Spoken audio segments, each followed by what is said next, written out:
Hello, and welcome to my channel. My name is Jonathan Cohn, and today I have my book review of the book Star Trek Insurrection, the novelization of the movie. The novelization by J.M. Dillard, the movie story by Rick Berman and Michael Piller, with the screenplay by Michael Piller. This is the third of the Next Generation movies that released, the third of four that released, and all of the novelizations for them were done by J.M. Dillard, who also did the novelizations for 5 and 6. And J.M. Dillard has been incredibly mixed, as have all the Star Trek novelizations. There have been some amazing top-tier novelizations for Star Trek. There have been some pretty, not good ones that I would say were actually bad novelizations of the movie. And then there were some that were just okay. They were like, eh.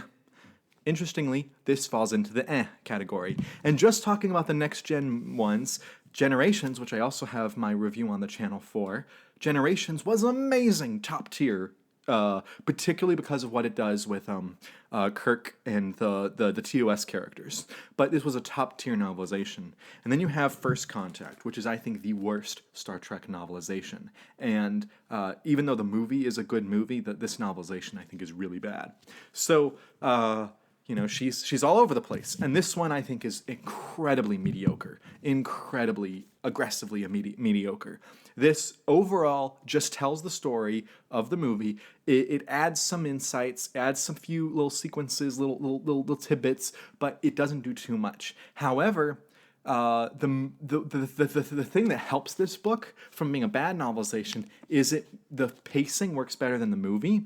But what works against this book's favor is that the story itself just isn't all that interesting. So let's talk about the movie's story generally. You have the Baku on this planet. They realize that there's the Starfleet observers with the Sonya race, and you have Data's the person who realizes everything that's happening, and he's the one trying to set everything right. And you have the Enterprise comes in ostensibly to capture Data, but in reality they end up saving Data and figuring out what's happening and stopping Starfleet and the Sonya from doing all this stuff. And that storyline is just not interesting enough for a movie-level event. Because Star Trek has, TV shows, there are certain, things that happen in TV shows that work really well for a television episode. And then there are things that you think are like events that are like, that's the movie event thing. And, I would say the same thing for Star Wars. Star Wars has things that work better in their books, better in their television shows, and then they have event storylines that work better in their movies, which is probably one of the reasons that, for example, Solo failed was it didn't feel enough of an event, even though it's an amazing movie and I love it. It didn't feel like an event in the Star Wars universe, and so it didn't feel that quality of you have to go watch it. And this feels the same way. This feels like a television script that was stretched to a 2-hour movie. That's really what this feels like. And had this been an episode or two in the Next Generation series, it probably would have been okay.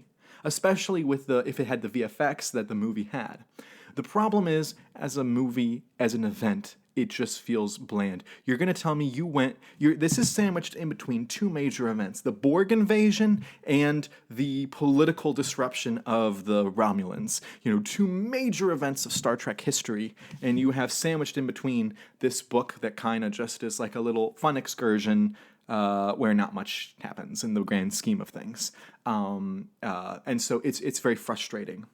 And the movie, from my recollection, I've only watched the movie like once or twice, and that was a while ago. It was incredibly boring. I remember playing on my phone or doing something else the whole time because I just thought it was incredibly boring throughout. Here's where this is the book's saving grace, is that the book's pacing is faster and more interesting than the movie once you get past the first chapter. The first chapter of the book is a slog. And then after that, it actually paces pretty well. And because of that, it feels more interesting and engaging than the movie did. And also, I think that the story is better suited to novel form. Had this just been a novel released through pocketbooks, a hardcover novel even, released by pocketbooks, after the events of First Contact, it actually wouldn't have been it wouldn't have been terribly received, I think. Because as a novel, it actually is pretty interesting. And getting inside the characters of Jean-Luc, the characters of Troi and Riker, the character of Anij, I think is how you pronounce her name. I forgot how it is in the movie, but it's Anig, Anij, from the Baku village, Gallatin. And that's probably the biggest thing that's added is you get a lot more in the characters of Anij and Gallatin. You see a lot more from her perspective, a little bit more of her history, a little bit more of their culture, and then you also see a lot more of his culture and his history and his personal thoughts. In the movie, you really just kind of see him, Gallatin, as a character, but for her, but for both of them, you actually see their past, you understand them more. They're better characters. The villains in this book are pretty one-note. Meh, like who cares? Like they're forgettable. Starfleet is blinded by Doherty is blinded by his desire to do good, and he ends up being okay with terrible things. And the bad guy is just bad guy because bad guy. And I didn't find him particularly interesting either. But at least the pacing worked okay in the book. This book does, and the movie does something, which is to reunite Troi and Riker and reestablish their relationship. Something that had been kind of hinted at in the TV series and then had been aggressively discussed in Imzadi, which I read, which is an interesting story, but it's a R-rated, X-rated story. Imzadi kind of tells their rekindling of their relationship, and Imzadi kind of sets it up that they actually, at the end of the book, they keep it going, and then apparently they don't.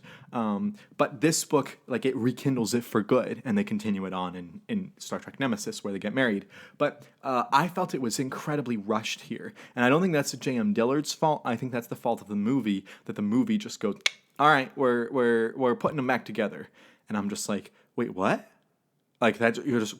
It's just there's no slow burn to it. It was an afterthought that was just thrown in, that they just threw in a few sequences to establish them getting back together, and boom, they're in the bathtub together. And I was like, that was super quick. You had no time to establish the rekindling of it. It was just kind of like, you want to get together? Yeah, boom. That was a little bit weird. So again, I feel very mixed about the book. It doesn't strike me as bad. Like First Contact, there was so much opportunity in First Contact, so much opportunity that was squandered.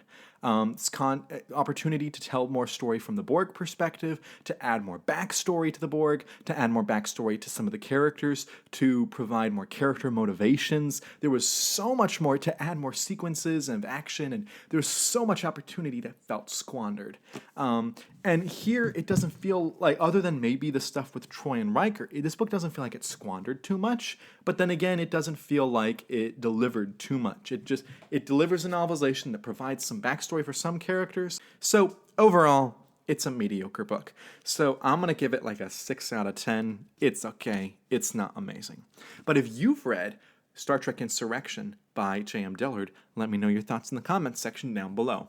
And until next time, I'm Jonathan, and thank you for watching.